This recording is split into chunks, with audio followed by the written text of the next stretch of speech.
Doctor Vega, buenos días, bienvenido a Pluma Digital. Estamos en esta entrevista para tratar algunos temas, sobre todo ya el año de pandemia que pasamos, ¿no? Entonces, es muy importante para nosotros dar a conocer cómo ha sido y cómo es ese análisis desde el punto de vista médico. Y usted que está al tanto en la parte de especialidades médicas, me gustaría arrancar dándole la bienvenida, pero en sí también, ¿cómo analizamos este año de pandemia, doctor? Bueno, muchísimas gracias por la invitación. Ha sido un año de un aprendizaje enorme. En nuestro país hemos aprendido a convivir, hemos aprendido a vivir con el virus y obviamente buscar esos elementos que generen equilibrio entre la economía y la salud, que siempre ha sido un elemento crítico dentro de nuestro país, y ahora más que nunca se ve la importancia del reforzamiento y la inversión en la salud y en la salud pública para hacer frente a estas pandemias. La provincia de La Suay y el Cantón Cuenca ha tenido elementos protectores, digámoslo así, basado en estrategias adecuadas que ha aplicado, y no hemos tenido que lamentar situaciones tan complejas como las que pudimos ver en Guayaquil y también parcialmente en Quito, con escenas desgarradoras como cadáveres en las calles, donde las muertes o el número de muertes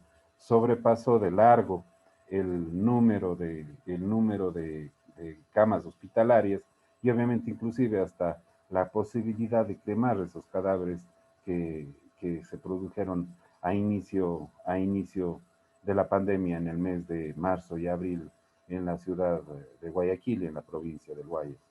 Aprendemos obviamente también que es una infección que no ha pasado, es una pandemia que todavía sigue latente, y hemos aprendido también que la luz al final del túnel también se da con la vacuna, y hemos podido también ver que existen inequidades a nivel mundial también para el acceso a la salud, donde obviamente países con menores capacidades económicas como el nuestro tienen también a su vez un menor acceso a la vacuna, a diferencia obviamente de aquellos que tienen ya un mayor número de vacunados.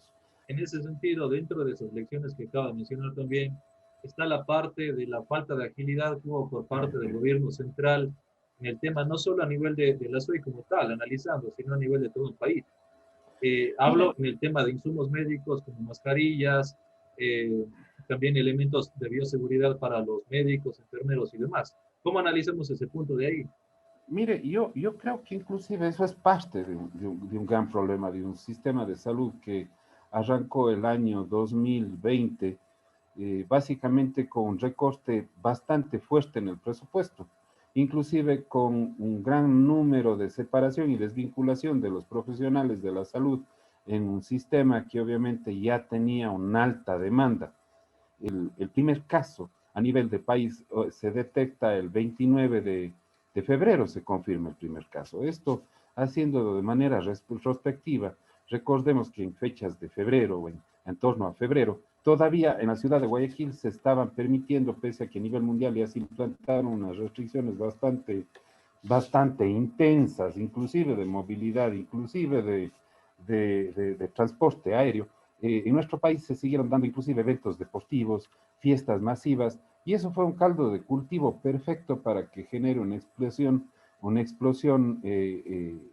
digámoslo así, de contagios y de casos en ciudades donde no se tomaron las precauciones debidas, como fue Guayaquil. Tiempo de acción, ¿no es cierto? Y eso es una lección aprendida. Para la declaratoria de emergencia sanitaria se hace en marzo, el 11 de marzo, tomando en cuenta de que el primer caso ya tuvimos el 28 de febrero. Recién el uso de mascarilla obligatoria, el primer gobierno autónomo descentralizado que emite una ordenanza en este sentido es justamente Pichincha, y seguido de Guayas alrededor del 6 de abril. Es decir, nos ha enseñado que obviamente no debemos minimizar estos problemas de salud, no debemos minimizar estas situaciones que no solo van de la mano con la complejidad de los recursos, sino perdimos de vista lo que estaba pasando en los países vecinos y en los países que ya pasamos pasaron la pandemia. Las medidas implementadas, yo pienso que son estrategias globales, recomendaciones globales, que permitieron obviamente precautelar y salvar la vida de las personas. Inclusive en la actualidad se recomienda que no estemos o no busquemos estar en lugares donde hay aglomeramiento, reuniones, limitar las reuniones familiares o espacios cerrados, son medidas que se mantienen hasta la Yo actualidad. Es pienso decir, que las son medidas pertinentes. tomadas fueron muy leves, es decir, en su minoría o debieron ser más estrictas. Mire, yo pienso que de alguna forma sí debieron ser un poco más estrictas, ¿no? Se dieron flexibilizaciones de movilidad cuando estábamos en semáforo en rojo, como en el Día de la Madre.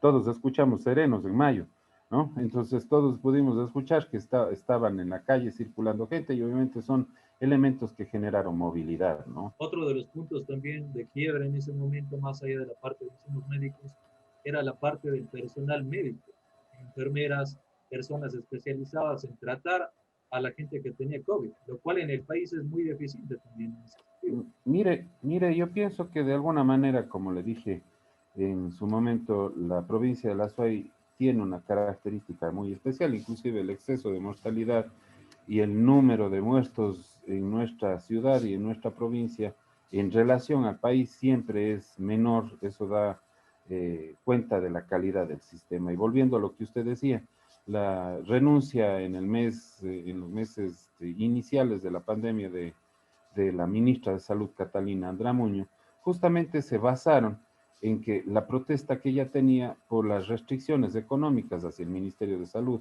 en momento de la pandemia. Entonces, son situaciones bastante complejas. Como mencionaba también, el sistema de salud ya venía de alguna manera con una demanda o con una saturación de la atención bastante grande. Y sobre eso añadirle la pandemia era otra situación. Fíjese usted que en nuestra ciudad, en Cuenca, si vemos simplemente por una observación, ¿cuántos hospitales tenemos en los últimos 20 años creados en la ciudad de Cuenca?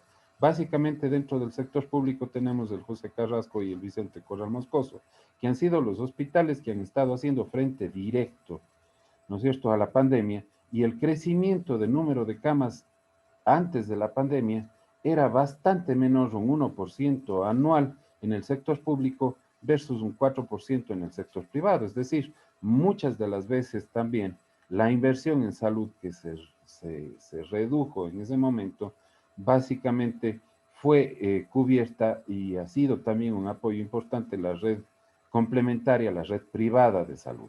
Evidentemente eso generó un problema bastante serio dentro de los servicios de salud, inclusive los costos que tenían estos insumos eran bastante elevados, se duplicaron o se triplicaron el costo que tenían. Recordemos que el costo de una mascarilla que todo el mundo hemos comprado, comprarla en abril primero era una tarea bastante difícil en nuestro país y en nuestra ciudad, y el costo era exageradamente alto. Actualmente ya se han ido reduciendo estos costos mediante este mercado de oferta y demanda y ha sido una cosa que también es una lección aprendida en el control de precios en estos insumos y obviamente inclusive dentro de estos insumos las pruebas de PCR son unas de las más costosas en Latinoamérica, es decir, la regulación de precios es otra cosa que también es importantísimo en el combate de la pandemia, es decir, la oferta hace que la demanda hace que obviamente la oferta se reduzca y o no cumpla la demanda y los precios se incrementen al doble o al triple. Creo que uno de los elementos fundamentales o otra de las crisis que hemos tenido ha sido las crisis ética dentro de las funciones públicas. Sin embargo, obviamente, también gran parte de lo que sucede tiene un trasfondo político que es también dañino en el sentido del funcionamiento, de los funcionamientos de los distintos sistemas de salud, ¿no? Para que funcione un sistema de salud, cualquiera que éste sea, los recursos económicos y obviamente la organización es fundamental para que se pueda dar cualquier respuesta a cualquier enfermedad. No solamente en la pandemia, sino todas las otras enfermedades todavía están presentes en nuestro país, hablar de temas como el cáncer de cuello de útero que no ha sido solucionado, como el embarazo en adolescente, como la violencia, etcétera, etcétera, etcétera, que son prevenibles, dan cuenta obviamente de que estrategias distintas tienen que ser aplicadas para poder abordar de manera más efectiva problemas que han estado, están latentes y seguirán latentes aparte de la pandemia que pudiese presentarse, ¿no? La Organización Mundial de la Salud para redistribuir justamente las vacunas a nivel mundial generó esta estrategia que se llama COVAX, donde permite que los países que no hemos aportado en el desarrollo de la vacuna, que no tenemos esos recursos, podamos obviamente ser beneficiarios de las vacunas. Es decir, en ese sentido, también es necesario ver ese análisis desde el punto de vista de la disponibilidad internacional. Por otro lado, sí es una cosa que realmente llama la atención, no tengo la respuesta, pero hemos visto en países, en los distintos países que están a la cabeza en la vacuna, que no solamente están con la exclusividad de una vacuna, sino tienen varias vacunas en producción. Está la de Pfizer, la de AstraZeneca, Moderna, etcétera, etcétera. Permitir que ingresen otras vacunas al país también es una estrategia válida y necesaria para poder alcanzar esos procesos. ¿Cuál sería la estrategia que usted hiciera? Permítanme hacer la comparación. Si es que el gobierno lo eligiera a usted como ministro de Salud y tuviera que tener la responsabilidad de hacer esa gestión ahora, ¿no? Porque es el eje central en temáticas de COVID. Mire, yo pienso que una de las estrategias inclusive se sugirió al Ministerio de Salud y justamente es el aporte económico de los distintos gobiernos autónomos descentralizados para la consecución de las vacunas es un elemento fundamental.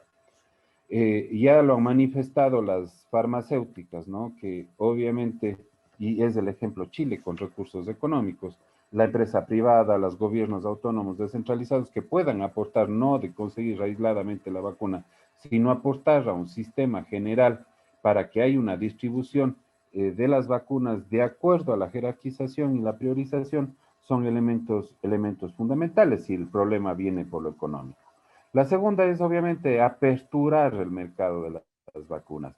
Es necesario replantear el sistema y obviamente la participación colectiva y la participación en las decisiones del ministerio o del órgano rector es importante que esté presente. Por ende, obviamente teniendo como precedente situaciones como las que vimos en Carnaval, las fiestas que todavía estamos viendo que están asomando en las redes sociales que se presentaron donde el distanciamiento y el uso de mascarilla estuvo ausente, definitivamente deberíamos hacernos reflexionar y a un año inclusive de la pandemia, reforzar esas medidas de bioseguridad como son obviamente el mantener o el uso de la mascarilla y inclusive ahora con las nuevas cepas el uso de doble mascarilla, mantener un distanciamiento entre persona a persona de 1.5 a 2 metros, el lavado de manos, tenemos una investigación en la que monitoreamos el lavado de manos o el uso de desinfectante,